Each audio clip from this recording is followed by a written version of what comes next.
Iran के विदेश मंत्री ने ऐसी वार्निंग जारी की है जिसने इजराइल में हड़कंप मचा दिया है। ईरान के विदेश मंत्री अब्बास अरागची ने उनके एक एक शब्द को डिकोड किया जा रहा है। तेल अवीव से लेकर वॉशिंगटन डीसी तक ईरान की धमकी को समझने की कोशिश कर रहे हैं, क्योंकि अब्बास अरागची ने अब युद्ध नहीं बल्कि महायुद्ध की चेतावनी दे दी है।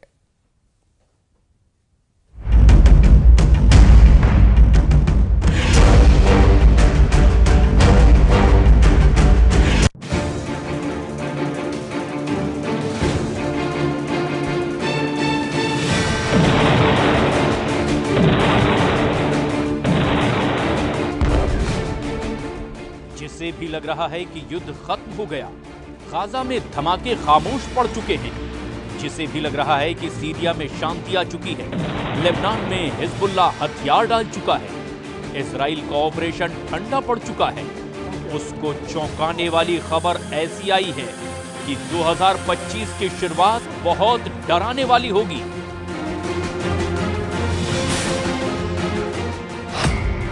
2022 के युद्ध, 2023 की जंग और 2024 के युद्ध से बढ़कर इस साल अब महायुद्ध का पहला सिग्नल मिल चुका है। 2025 की शुरुआत यानी जनवरी के महीने में ही एक बड़ी जंग दस्तक देने लगी है। ईरान ने जनवरी के महीने में ही अपनी 1000 से भी ज्यादा मिसाइल लॉन्च करने के लिए तैयार कर ली है। इस बात की तस्दीक ईरान के विदेश मंत्री अब्बास अरागची ने भी कर दी है। अब्बास अरागची ने चीन के मीडिया को एक धमाकेदार इंटरव्यू दिया है। अरागची ने इस इंटरव्यू में जो बोला वो इजराइल की मीडिया में गोला बनकर गिरा है।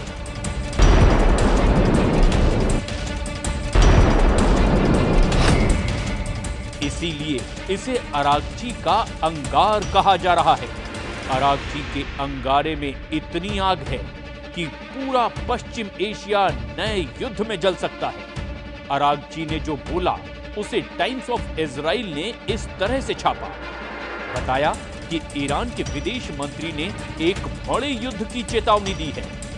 इजराइल के जेरूशलम पोस्ट में लिखा, ईरान ने इजराइल को अब ऑल आउट वॉर यानी कि खुल्लम खुल्ला युद्ध की वार्निंग दी है।